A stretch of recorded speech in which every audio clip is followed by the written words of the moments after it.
Hello दोस्तों। जो औरतें कहती है अपनी बहुओं से ना कि मतलब तेरे बाप ने क्या दिया, तेरे बाप इतना गरीब था वगैरह, जो बहुत कुछ कहती है।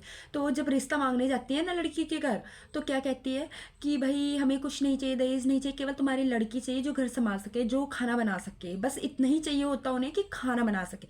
और जब वो लड़की शादी करके उनके घर आती है ना, तो बहुत कुछ सुनाती है सास से भाई, कि तेरे बाप ने ये नहीं सिखाया, तेरे बाप ने वो नहीं दिया, तेरे बाप ने ये नहीं दिया, तेरा बाप इतना गरीब था क्या, ये वो। चलो एक पल के लिए माने हम कि अमीर बाप अपनी बेटी को सब कुछ देगा, मतलब उसकी सारी ज़रूरतों को पूरा करेगा। जो गरीब होगा वो क्या देगा, क्या देगा भाई, अपनी बेटी को कुछ देगा भाई। उसके लिए वो मतलब अपनी बेटी दे रहा है, वही सबसे बड़ी बात है। दुनिया की सबसे कीमती चीज़ दे रहा है वो दूसरे घर में अपनी बेटी को दे रहा है, मतलब ठीक है।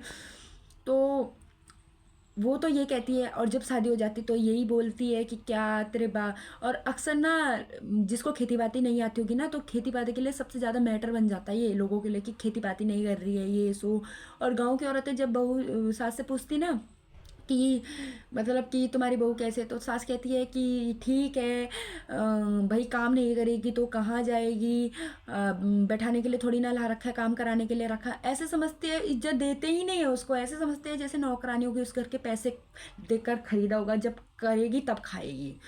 हम मानते हैं जब काम करता है इंसान तब खाता है, पर इतना भी वो नहीं होना चाहिए इंसान को। और तुम सोचते हो कि तुम जब अपनी बेटियों को दूसरों के घर पे देते हो तो क्या कहते हो अपनी बेटियों कि बेटा अपनू सेहत का ध्यान रखी, मतलब कि अपना सेहत का ध्यान रखना।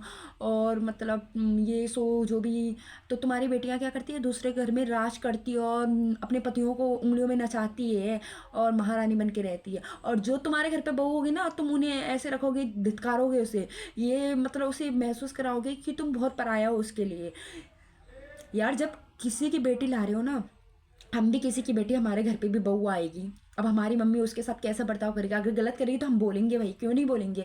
अगर हमारी मम्मी सही है और वो गलत बर्ताव करेंगे तब भी हम बोलेंगे। ऐसा नहीं है कि सासें गलत होती है बहू ही गलत होती है, बहुत सारी सासें भी गलत होती है और बहुएं भी गलत होती है। ये नहीं कहने का मतलब हमारा कि सास सास गलत होती है, ठीक है।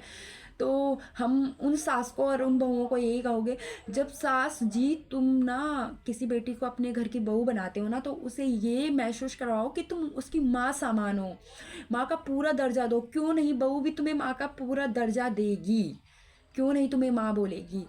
और अक्सर लोग कहते हैं कि नहीं बहू ही खराब होती है। यार किसी किसी की सास उसे इतना सुना देती है, उतना सुना देती है, वो सहने की क्षमता तो रखती है, बाद में वो बोलती है ना जब, तो सास कहती है, सारे गांव वाले कहते हैं उसे कि ये इसकी बहू तो ऐसी है। यार वो बोलेगी नहीं तो क्या करेगी, हद है।